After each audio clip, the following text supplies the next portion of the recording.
The Adventures of Sherlock Holmes. A Scandal in Bohemia.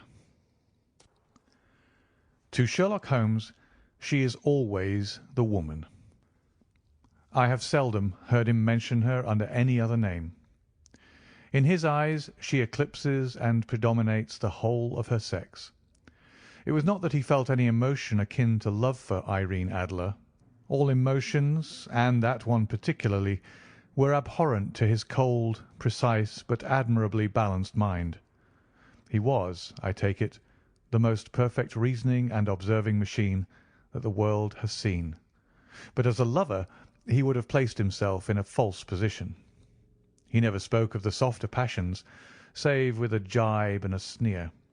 They were admirable things for the observer, excellent for drawing the veil from men's motives and actions, but for the trained reasoner to admit such intrusions into his own delicate and finely adjusted temperament was to introduce a distracting factor which might throw a doubt upon all his mental results. Grit in a sensitive instrument, or a crack in one of his own high-power lenses, would not be more disturbing than a strong emotion in a nature such as his.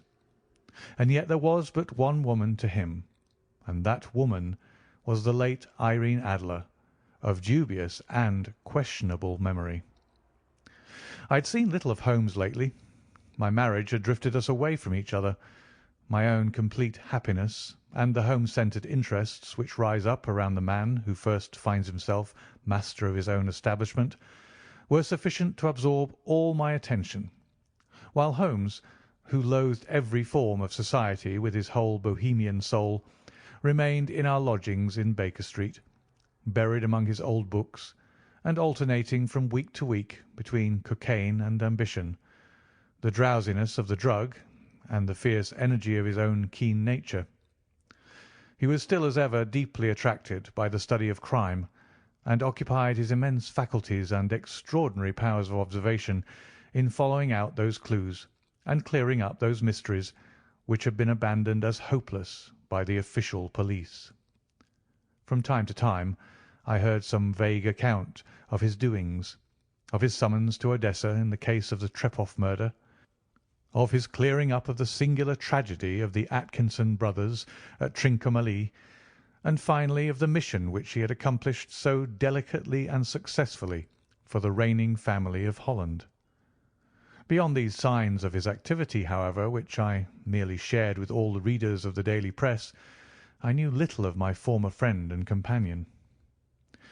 One night, it was on the 20th of March, 1888, I was returning from a journey to a patient, for I had now returned to civil practice, when my way led me through Baker Street. As I passed a well-remembered door, which must always be associated in my mind with my wooing and with the dark incidents of the Study in Scarlet, I was seized with a keen desire to see Holmes again, and to know how he was employing his extraordinary powers. His rooms were brilliantly lit, and even as I looked up I saw his tall, spare figure pass twice in a dark silhouette against the blind.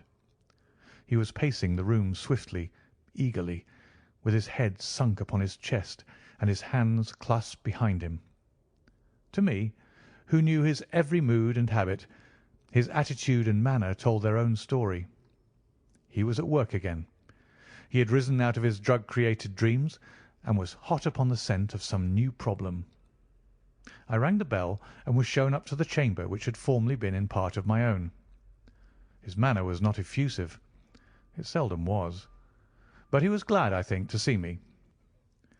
With hardly a word spoken, but with a kindly eye, he waved me to an armchair, threw across his case of cigars, and indicated a spirit case and a gasogen in the corner, when he stood before the fire and looked me over in his singular introspective fashion. "Wedlock suits you," he remarked. "I think, Watson, that you have put on 7½ pounds since I saw you." "7," I answered. "Indeed. I should have thought a little more, I fancy, Watson. And in practice again, I observe. You did not tell me that you intended to go into harness. Then how do you know?" "I see it. I deduce it. How do I know that you have been getting yourself very wet lately, and that you have a most clumsy and careless servant girl?" "My dear Holmes," said I, "this is too much. You would certainly have been burned had you lived a few centuries ago. It is true that I had a country walk on Thursday and came home in a dreadful mess, but as I have changed my clothes, I can't imagine how you deduce it. As to Mary Jane, she is incorrigible, and my wife has given her notice, but there again I fail to see how you work it out." He chuckled to himself and rubbed his long, nervous hands together. "It is simplicity itself," said he. "My eyes tell me that on the inside of your left shoe, just where the firelight strikes it, the leather is scored by 6 almost parallel cuts. Obviously they have been caused by someone who has very carelessly scraped around the edges of the sole in order to remove crusted mud from it. Hence you see my double deduction that you had been out in vile weather, and that you had a particularly malignant, boot-slitting specimen of the London slavey. As to your practice, if a gentleman walks into my rooms smelling of iodoform, with a black mark of nitrate of silver upon his right forefinger, and a bulge on the right side of his top hat to show where he has secreted his stethoscope, I must be dull indeed if I do not pronounce him to be an active member of the medical profession." I could not help laughing at the ease with which he explained his process of deduction. "When I hear you give your reasons," I remarked, "the thing always appears to me so ridiculously simple that I could easily do it myself, though at each successive instance of your reasoning I am baffled until you explain your process. And yet I believe that my eyes are as good as yours." "Quite so," he answered, lighting a cigarette and throwing himself down into an armchair. "You see, but you do not observe. The distinction is clear. For example, you have frequently seen the steps which lead up from the hall to this room?" "Frequently." "How often?" "Well, some hundreds of times." "Then how many are there?" "How many? I don't know." "Quite so. You have not observed, and yet you have seen. That is just my point. Now, I know that there are 17 steps because I have both seen and observed. By the way, since you are interested in these little problems, and since you are good enough to chronicle one or two of my trifling experiences, you may be interested in this." He threw over a sheet of thick pink-tinted notepaper which had been lying upon the table. "It came by the last post," said he. "Read it aloud." The note was undated and without either signature or address. "There will call upon you to-night at 7:45, it said, "a gentleman who desires to consult you upon a matter of the very deepest moment. Your recent services to one of the royal houses of Europe have shown that you are one who may safely be trusted with matters which are of an importance which can hardly be exaggerated. This account of you we have from all quarters received. Be in your chamber, then, at that hour, and do not take it amiss if your visitor wear a mask." "This is indeed a mystery," I remarked. "What do you imagine that it means?" "I have no data yet. It is a capital mistake to theorize before one has data. Insensibly one begins to twist facts to suit theories, instead of theories to suit facts. But the note itself, what do you deduce from it?" I carefully examined the writing and the paper upon which it was written. "The man who wrote it was presumably well-to-do," I remarked, endeavouring to imitate my companion's processes. "Such paper could not be bought under half-a-crown a packet. It is peculiarly strong and stiff." "Peculiar. That is the very word," said Holmes. "It is not an English paper at all. Hold it up to the light." I did so and saw a large E with a small g, a P and a large G with a small t woven into the texture of the paper. "What do you make of that?" asked Holmes. "The name of the maker, no doubt, or his monogram, rather?" "Not at all. The G with the small t stands for Gesellschaft, which is the German for company. It is a customary contraction, like our Co. P, of course, stands for papier. Now for the E.G. Let us glance at our Continental Gazetteer. He took down a heavy brown volume from his shelves. Eglo, Eglonitz. Here we are. Egria. It is in a German-speaking country in Bohemia, not far from Carlsbad. Remarkable as being the scene of the death of Wallenstein, and for its numerous glass factories and paper mills. Aha, my boy, what do you make of that? His eyes sparkled, and he sent up a great blue triumphant cloud from his cigarette. The paper was made in Bohemia, I said. Precisely. And the man who wrote the note is a German. Do you note the peculiar construction of the sentence? This account of you we have from all quarters received. A Frenchman or Russian could not have written that. It is the German who is so uncourteous to his verbs. It only remains, therefore, to discover what is wanted by this German who writes upon Bohemian paper and prefers wearing a mask to showing his face. And here he comes, if I am not mistaken, to resolve all our doubts. As he spoke, there was the sharp sound of horses' hoofs and grating wheels against the curb, followed by a sharp pull at the bell. Holmes whistled. "A pair, by the sound," said he. "Yes," he continued, glancing out of the window.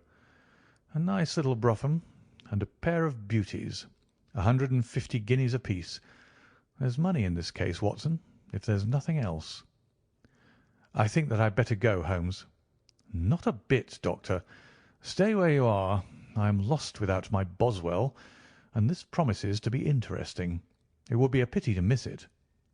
"But your client?" "Never mind him. I may want your help, and so may he. Here he comes. Sit down in that armchair, Doctor, and give us your best attention."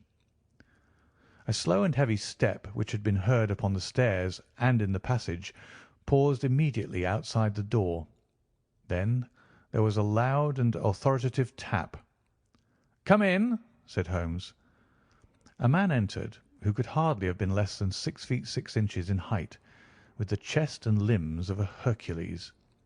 His dress was rich, with a richness which would, in England, be looked upon as akin to bad taste.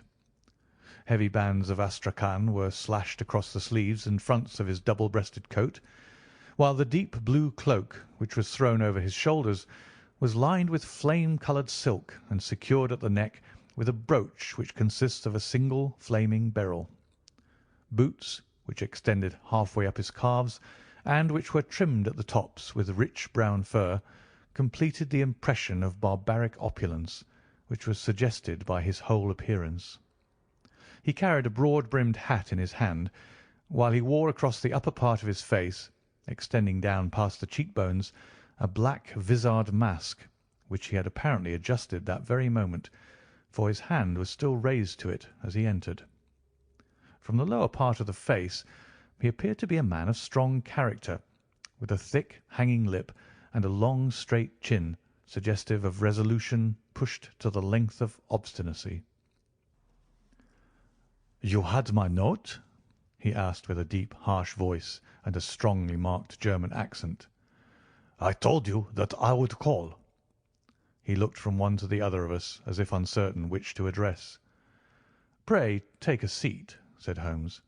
"This is my friend and colleague, Dr. Watson, who is occasionally good enough to help me in my cases. Whom have I the honour to address?" "You may address me as the Count von Kramm, a Bohemian nobleman.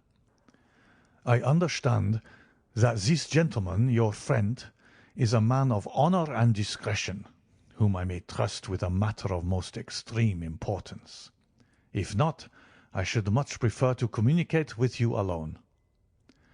I rose to go, but Holmes caught me by the wrist and pushed me back into my chair. "It is both or none," said he. "You may say before this gentleman anything which you may say to me." The Count shrugged his broad shoulders. "Then I must begin," said he, "by binding you both to absolute secrecy for 2 years. At the end of that time the matter will be of no importance, At present, it is not too much to say that it is of such weight it may have an influence upon European history." "I promise," said Holmes. "And I." "You will excuse this mask," continued our strange visitor. "The august person who employs me wishes his agent to be unknown to you, and I may confess at once that the title by which I have just called myself is not exactly my own." "I was aware of it," said Holmes dryly. "The circumstances are of great delicacy, and every precaution has to be taken to quench what might grow to be an immense scandal and seriously compromise one of the reigning families of Europe. To speak plainly, the matter implicates the great house of Ormstein, hereditary kings of Bohemia." "I was also aware of that," murmured Holmes, settling himself down in his armchair and closing his eyes. Our visitor glanced with some apparent surprise at the languid, lounging figure of the man who had been no doubt depicted to him as the most incisive reasoner and most energetic agent in Europe. Holmes slowly reopened his eyes and looked impatiently at his gigantic client. "If your Majesty would condescend to state your case," he remarked, "I should be better able to advise you." The man sprang from his chair and paced up and down the room in an uncontrollable agitation. Then, with a gesture of desperation, he tore the mask from his face and hurled it upon the ground. "You are right," he cried. "I am the king. Why should I attempt to conceal it?" "Why, indeed?" murmured Holmes.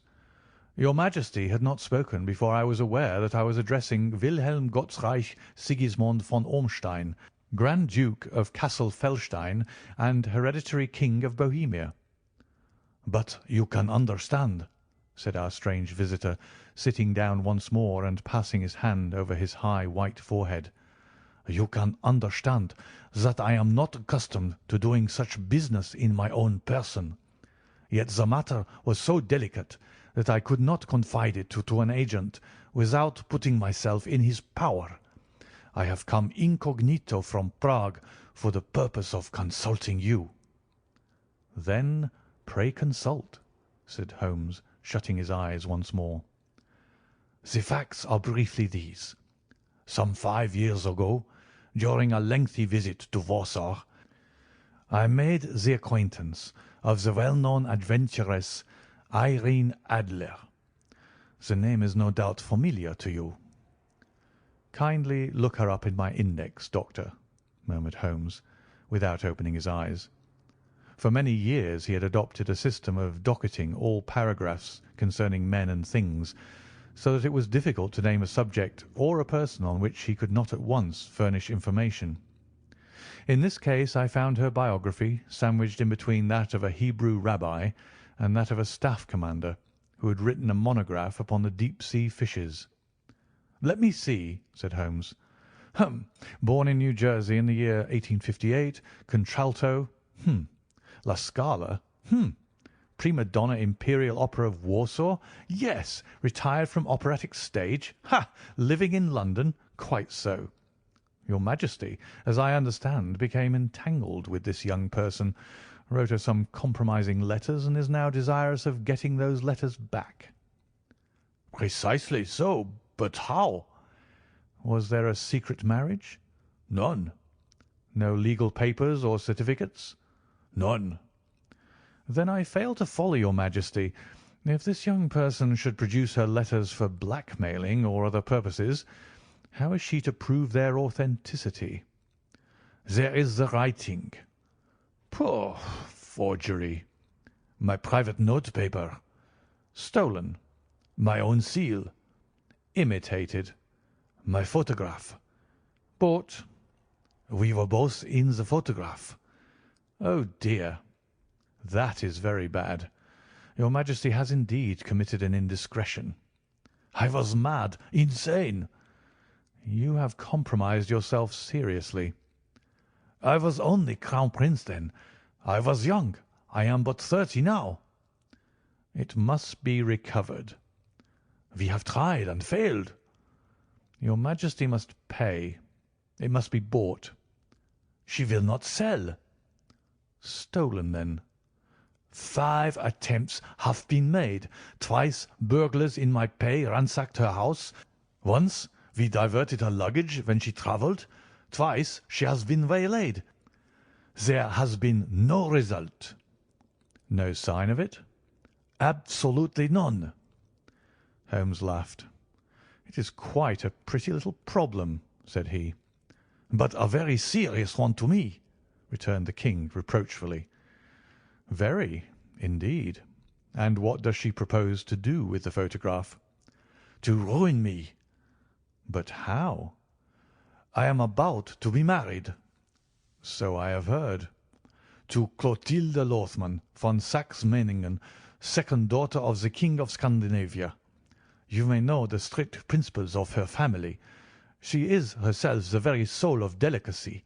A shadow of a doubt as to my conduct would bring the matter to an end." "And Irene Adler?" "Threatens to send them the photograph. And she will do it. I know that she will do it. You do not know her, but she has a soul of steel. She has the face of the most beautiful of women and the mind of the most resolute of men. Rather than I should marry another woman, there are no lengths to which she would not go.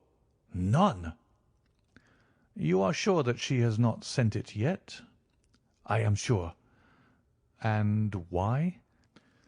"Because she has said that she would send it on the day when the betrothal was publicly proclaimed.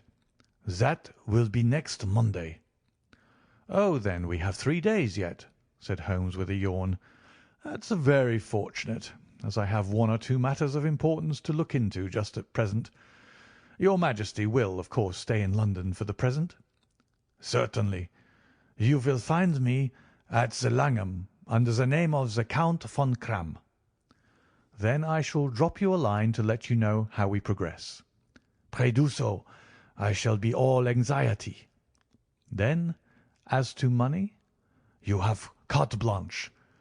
"Absolutely?" "I tell you that I would give one of the provinces of my kingdom to have that photograph." "And for present expenses?" The King took a heavy chamois leather bag from under his cloak and laid it on the table. "There are £300 in the gold and 700 in notes," he said. Holmes scribbled a receipt upon a sheet of his notebook and handed it to him. "And mademoiselle's address?" he asked. "Is Briony Lodge, Serpentine Avenue, St. John's Wood." Holmes took a note of it. "One other question," said he. "Was the photograph a cabinet?" "It was." "Then good night, Your Majesty, and I trust that we shall soon have some good news for you. And good night, Watson," he added, as the wheels of the royal brougham rolled down the street. "If you will be good enough to call to-morrow afternoon at 3 o'clock, I should like to chat this little matter over with you." 2. At 3 o'clock precisely I was at Baker Street, but Holmes had not yet returned. The landlady informed me that he had left the house shortly after 8 o'clock in the morning. I sat down beside the fire, however, with the intention of awaiting him, however long he might be. I was already deeply interested in his inquiry, for though it was surrounded by none of the grim and strange features which were associated with the 2 crimes which I had already recorded, still the nature of the case and the exalted station of his client gave it a character of its own. Indeed, apart from the nature of the investigation which my friend had on hand, there was something in his masterly grasp of a situation and his keen, incisive reasoning which made it a pleasure to me to study his system of work, and to follow the quick, subtle methods by which he disentangled the most inextricable mysteries. So accustomed was I to his invariable success that the very possibility of his failing had ceased to enter into my head. It was close upon 4 before the door opened, and a drunken-looking groom, ill-kempt and side-whiskered, with an inflamed face and disreputable clothes, walked into the room. Accustomed as I was to my friend's amazing powers in the use of disguises, I had to look 3 times before I was certain that it was indeed he. With a nod he vanished into the bedroom, whence he emerged in 5 minutes, tweed-suited and respectable, as of old. Putting his hands into his pockets, he stretched out his legs in front of the fire and laughed heartily for some minutes. "Well, really," he cried, and then he choked and laughed again until he was obliged to lie back, limp and helpless, in the chair. "What is it?" "It's quite too funny. I am sure you could never guess how I employed my morning or what I ended by doing." "I can't imagine. I suppose that you have been watching the habits and perhaps the house of Miss Irene Adler." "Quite so. But the sequel was rather unusual. I will tell you, however. I left the house a little after 8 o'clock this morning in the character of a groom out of work. There is a wonderful sympathy and freemasonry among horsey men. Be one of them, and you will know all that there is to know. I soon found Briony Lodge. 'Tis a bijou villa with a garden at the back, but built out in front right up to the road, 2 stories.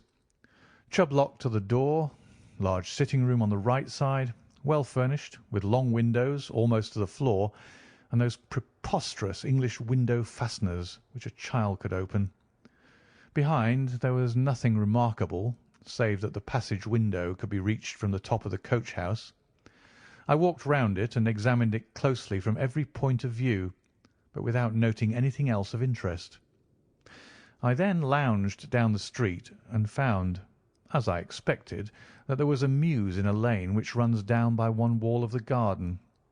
I lent the ostlers a hand in rubbing down their horses, and received in exchange 2d, a glass of half and half, 2 fills of shag tobacco, and as much information as I could desire about Miss Adler, to say nothing of half a dozen other people in the neighbourhood in whom I was not the least interested, but whose biographies I was compelled to listen to. "And what of Irene Adler?" I asked.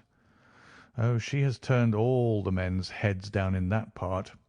She is the daintiest thing under a bonnet on this planet. So say the Serpentine Mews to a man. She lives quietly, sings at concerts, drives out at 5 every day, and returns at 7 sharp for dinner. Seldom goes out at other times, except when she sings. Has only 1 male visitor, but a good deal of him. He is dark, handsome, and dashing, never calls less than once a day, and often twice. He is a Mr. Godfrey Norton of the Inner Temple. See the advantages of a cabman as a confidant. They had driven him home a dozen times from Serpentine Mews, and knew all about him. When I had listened to all they had to tell, I began to walk up and down near Briony Lodge once more, and to think over my plan of campaign.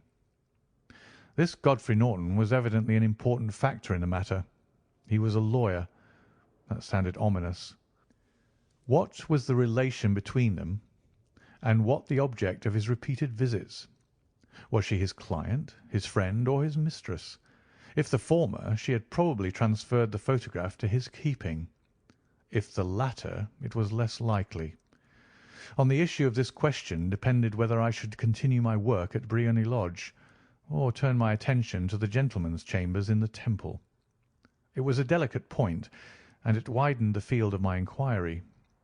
I fear that I bore you with these details, but I have to let you see my little difficulties if you are to understand the situation. "I am following you closely," I answered. I was still balancing the matter in my mind when a hansom cab drove up to Briony Lodge, and a gentleman sprang out. He was a remarkably handsome man, dark, aquiline, and moustached, evidently the man of whom I had heard. He appeared to be in a great hurry, shouted to the cabman to wait, and brushed past the maid, who opened the door with the air of a man who was thoroughly at home. He was in the house about half an hour, and I could catch glimpses of him in the windows of the sitting-room, pacing up and down, talking excitedly, and waving his arms. Of her I could see nothing. Presently he emerged, looking even more flurried than before. As he stepped up to the cab he pulled a gold watch from his pocket and looked at it earnestly. "Drive like the devil!" he shouted. First to Cross and Hankey's in Regent Street, and then to the Church of St. Monica in Edgware Road. Half a guinea if you do it in 20 minutes. Away they went, and I was just wondering whether I should not do well to follow them when up the lane came a neat little landau, the coachman with his coat only half buttoned and his tie under his ear, while all the tags of his harness were sticking out of the buckles. It hadn't pulled up before she shot out of the hall door and into it. I only caught a glimpse of her at the moment, but she was a lovely woman, with a face that a man might die for.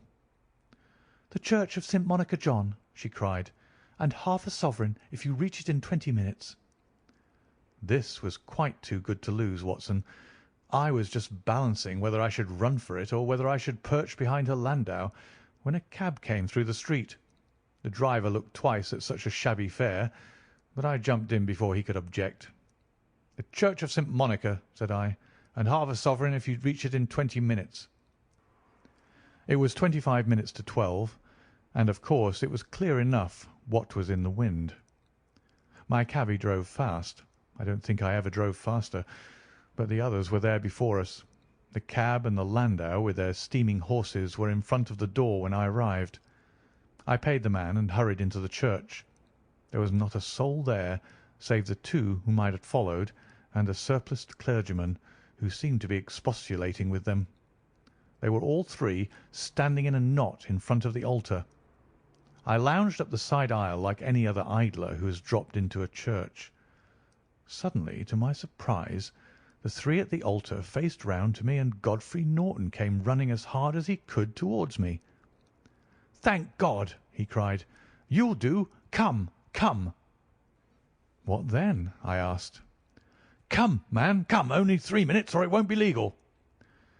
I was half dragged up to the altar, and before I knew where I was I found myself mumbling responses which were whispered in my ear, and vouching for things of which I knew nothing, and generally assisting in the secure tying up of Irene Adler, spinster, to Godfrey Norton, bachelor. It was all done in an instant, and there was the gentleman thanking me on the one side, and the lady on the other, while the clergyman beamed on me in front. It was the most preposterous position in which I have ever found myself in my life, and it was the thought of it that started me laughing just now.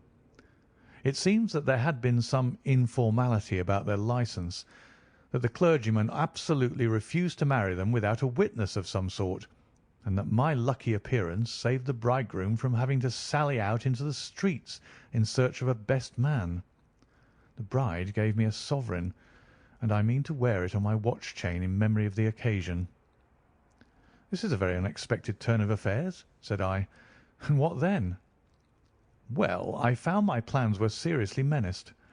It looked as if the pair might take an immediate departure, and so necessitate very prompt and energetic measures on my part. At the church door, however, they separated, he driving back to the Temple, and she to her own house. "I shall drive out in the park at 5 as usual," she said as she left him. I heard no more. They drove away in different directions, and I went off to make my own arrangements. "Which are?" "Some cold beef and a glass of beer," he answered, ringing the bell. "I have been too busy to think of food, and I am likely to be busier still this evening. By the way, Doctor, I shall want your cooperation." "I shall be delighted." "You don't mind breaking the law?" "Not in the least." "Nor running a chance of arrest?" "Not in a good cause." "Oh, the cause is excellent." "Then I am your man." "I was sure that I might rely on you." "But what is it you wish?" "When Mrs. Turner has brought in the tray I will make it clear to you.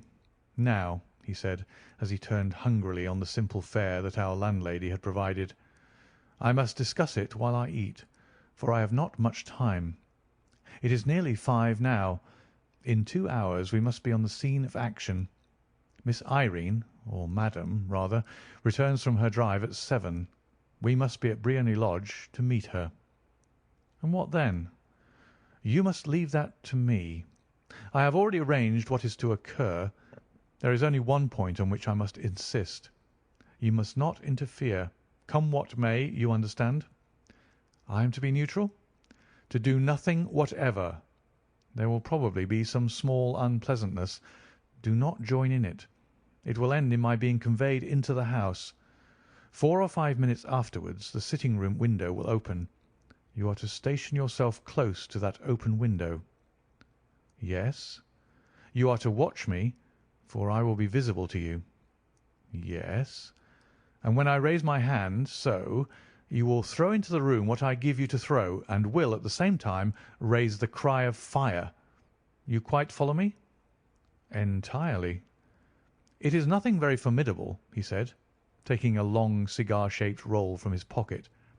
It is an ordinary plumber's smoke rocket, fitted with a cap at either end to make it self-lighting. Your task is confined to that. When you raise your cry of fire, it will be taken up by quite a number of people. You may then walk to the end of the street, and I will rejoin you in 10 minutes. I hope that I have made myself clear. I am to remain neutral, to get near the window, to watch you, and at the signal to throw in this object, then to raise the cry of fire, and to wait you at the corner of the street. Precisely. Then you may entirely rely on me. That is excellent. I think, perhaps, it is almost time that I prepare for the new role I have to play. He disappeared into his bedroom and returned in a few minutes in the character of an amiable and simple-minded nonconformist clergyman. His broad black hat, his baggy trousers, his white tie, his sympathetic smile, and general look of peering and benevolent curiosity were such as Mr. John Hare alone could have equalled.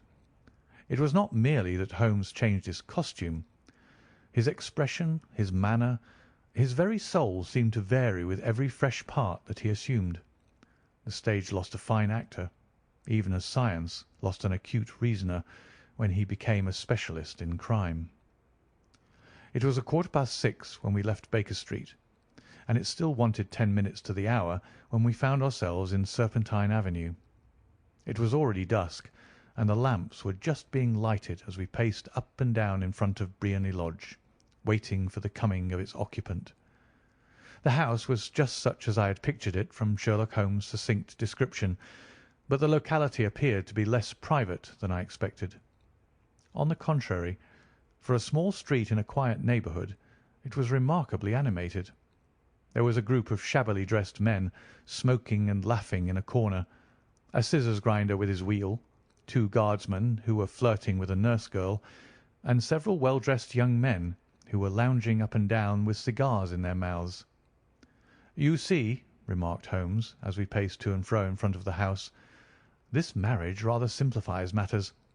The photograph becomes a double-edged weapon now. The chances are that she would be as averse to its being seen by Mr. Godfrey Norton as our client is to its coming to the eyes of his princess. Now the question is, where are we to find the photograph?" "Where indeed?" "It is most unlikely that she carries it about with her. It is cabinet size, too large for easy concealment about a woman's dress. She knows that the king is capable of having her waylaid and searched. 2 attempts of the sort have already been made. We may take it, then, that she does not carry it about with her. Where, then? Her banker or her lawyer. There is that double possibility. But I am inclined to think neither. Women are naturally secretive, and they like to do their own secreting. Why should she hand it over to anyone else? She could trust her own guardianship, but she could not tell what indirect or political influence might be brought to bear upon a businessman. Besides, remember that she had resolved to use it within a few days. It must be where she can lay her hands upon it. It must be in her own house. But it has twice been burgled. They do not know how to look. But how will you look? I will not look. What then? I will get her to show me. But she will refuse. She will not be able to. But I hear the rumble of wheels. It is her carriage. Now, carry out my orders to the letter." As he spoke, the gleam of the sidelights of a carriage came round the curve of the avenue. It was a smart little landau, which rattled up to the door of Briony Lodge. As it pulled up, one of the loafing men at the corner dashed forward to open the door in the hope of earning a copper, but was elbowed away by another loafer who had rushed up with the same intention. A fierce quarrel broke out, which was increased by the two guardsmen who took sides with one of the loungers, and by the scissors grinder, who was equally hot upon the other side.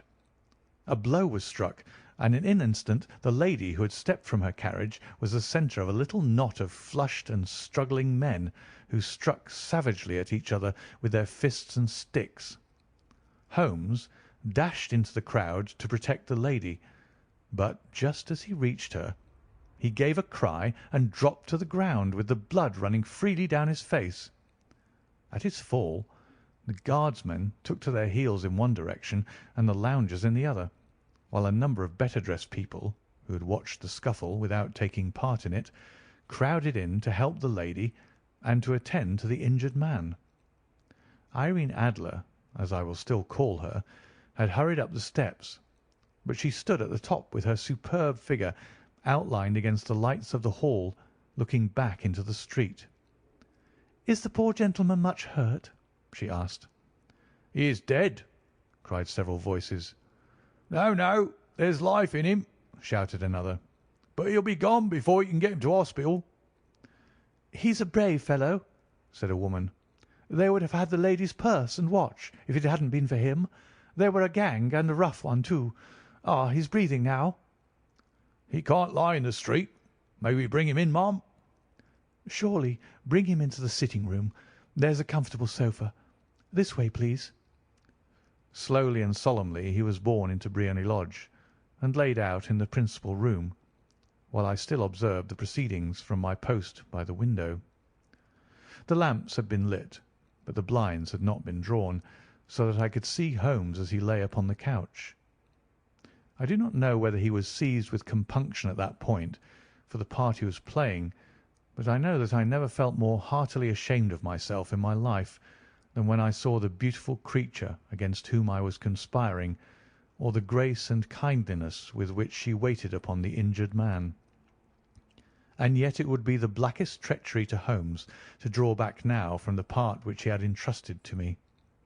I hardened my heart and took the smoke rocket from under my ulster. After all, I thought, we're not injuring her. We are but preventing her from injuring another. Holmes had sat upon the coach, and I saw him motion like a man who is in need of air. A maid rushed across and threw open the window. At the same instant I saw him raise his hand, and at the signal I tossed my rocket into the room with a cry of "Fire!" The word was no sooner out of my mouth than the whole crowd of spectators, well dressed and ill, gentlemen, ostlers, and servant maids, joined in a general shriek of "Fire!" Thick clouds of smoke curled through the room and out at the open window. I caught a glimpse of rushing figures, and a moment later the voice of Holmes from within, assuring them that it was a false alarm. Slipping through the shouting crowd, I made my way to the corner of the street, and in 10 minutes was rejoiced to find my friend's arm in mine, and to get away from the scene of uproar. He walked swiftly and in silence for some few minutes, until we had turned down one of the quiet streets which led towards the Edgware Road. "You did it very nicely, Doctor," he remarked. "Nothing could have been better. It is all right." "You have the photograph?" "I know where it is." "And how did you find out?" "She showed me, as I told you she would." "I'm still in the dark." "I do not wish to make a mystery," said he, laughing. "The matter was perfectly simple. You, of course, saw that everyone in the street was an accomplice. They were all engaged for the evening." "I guessed as much." "Then, when the row broke out, I had a little moist red paint in the palm of my hand. I rushed forward, fell down, clapped my hand to my face, and became a piteous spectacle. It is an old trick." "That also I could fathom." "Then they carried me in. She was bound to have me in. What else could she do? And into her sitting-room, which was the very room which I suspected. It lay between that and her bedroom, and I was determined to see which. They laid me on a couch. I motioned for air. They were compelled to open the window, and you had your chance." How did that help you?" "It was all important. When a woman thinks that her house is on fire, her instinct is at once to rush to the thing which she values most. It is a perfectly overpowering impulse, and I have more than once taken advantage of it. In the case of the Darlington substitution scandal, it was of use to me, and also in the Arnsworth Castle business. A married woman grabs at her baby, an unmarried one reaches for her jewel box. Now it was clear to me that our lady of to-day had nothing in the house more precious to her than what we are in quest of. She would rush to secure it. The alarm of fire was admirably done. The smoke and shouting were enough to shake nerves of steel. She responded beautifully. The photograph is in a recess behind a sliding panel just above the right bell pull. She was there in an instant, and I caught a glimpse of it as she half drew it out. When I cried out that it was a false alarm, she replaced it, glanced at the rocket, rushed from the room, and I have not seen her since. I rose, and making my excuses, escaped from the house. I hesitated whether to attempt to secure the photograph at once, but the coachman had come in, and as he was watching me narrowly, it seemed safer to wait. A little over-precipitance may ruin all. "And now?" I asked. "Our quest is practically finished. I shall call with the King to-morrow, and with you if you care to come with us. We will be shown into the sitting-room to wait for the lady, but it is probable that when she comes she may find neither of us nor the photograph. It might be a satisfaction to His Majesty to regain it with his own hands." "And when will you call?" "At 8 in the morning. She will not be up, so that we shall have a clear field. Besides, we must be prompt, for this marriage may mean a complete change in her life and habits. I must wire to the King without delay." We had reached Baker Street, and had stopped at the door. He was searching his pockets for the key when someone passing said, "Good night, Mr. Sherlock Holmes." There were several people on the pavement at the time, but the greeting appeared to come from a slim youth in an ulster who had hurried by. "I've heard that voice before," said Holmes, staring down the dimly lit street. "Now I wonder who the deuce that could have been." 3. I slept at Baker Street that night, and we were engaged upon our toast and coffee in the morning when the King of Bohemia rushed into the room. "You have really got it?" he cried, grasping Sherlock Holmes by either shoulder and looking eagerly into his face. "Not yet." "But you have hopes?" "I have hopes." "Then come. I am all impatience to be gone." "We must have a cab." "No, my brougham is waiting." "Then that will simplify matters." We descended and started off once more for Briony Lodge. "Irene Adler is married," remarked Holmes. "Married? When?" "Yesterday." "But to whom?" "To an English lawyer named Norton." "But she could not love him?" "I am in hopes that she does." "And why in hopes?" "Because it would spare your Majesty all fear of future annoyance. If the lady loves her husband, she does not love your Majesty. If she does not love your Majesty, then there is no reason why she should interfere with your Majesty's plan." "It is true. And yet, well, I wish she had been of my own station. What a queen she would have made!" He relapsed into a moody silence, which was not broken until we drew up in Serpentine Avenue. The door of Briony Lodge was open, and an elderly woman stood upon the steps. She watched us with a sardonic eye as we stepped from the brougham. "Mr. Sherlock Holmes, I believe," said she. "I am Mr. Holmes," answered my companion, looking at her with a questioning and rather startled gaze. "Indeed. My mistress told me that you were likely to call. She left this morning with her husband by the 5:15 train from Charing Cross for the Continent." "What?" Sherlock Holmes staggered back, white with chagrin and surprise. "Do you mean that she has left England?" "Never to return."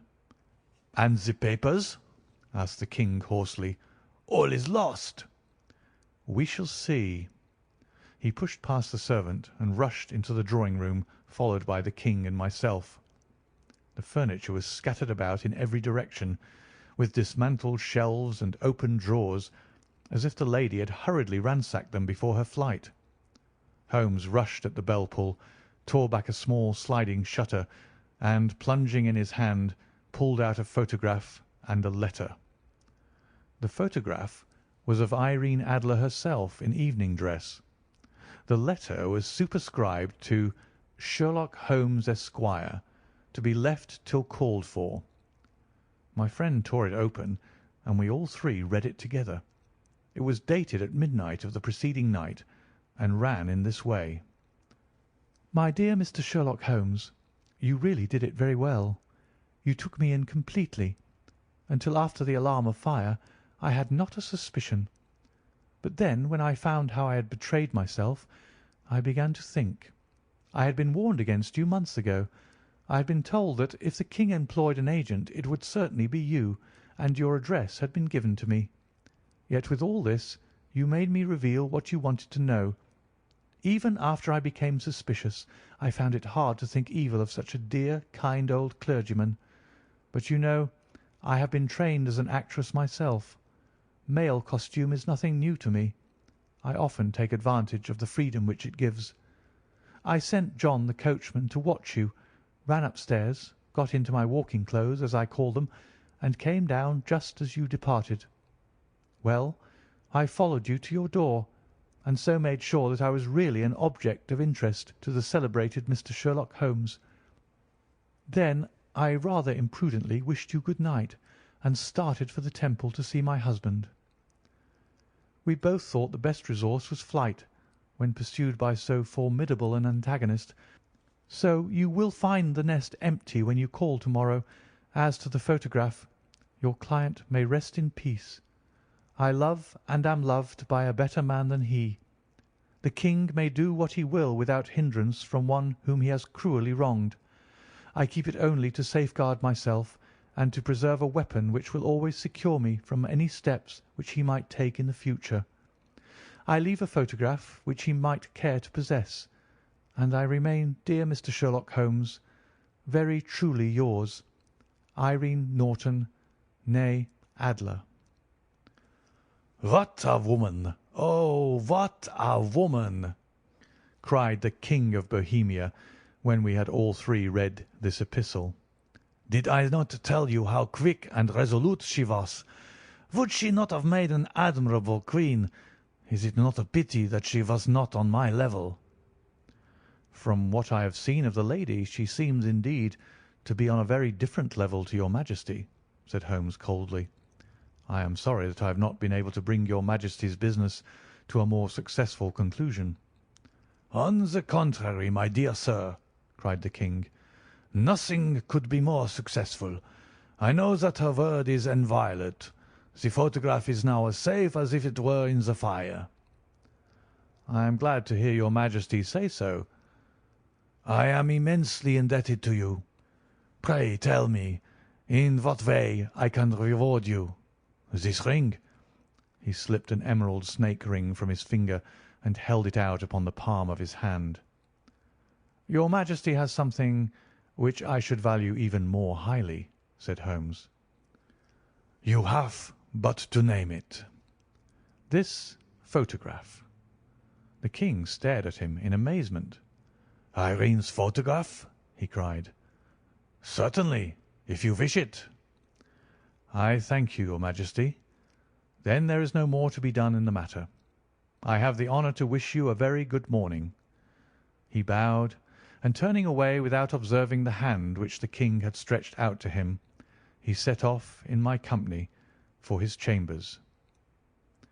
And that was how a great scandal threatened to affect the kingdom of Bohemia, and how the best plans of Mr. Sherlock Holmes were beaten by a woman's wit. He used to make merry over the cleverness of women, but I have not heard him do it of late, and when he speaks of Irene Adler, or when he refers to her photograph, it is always under the honourable title of the woman. End of A Scandal in Bohemia.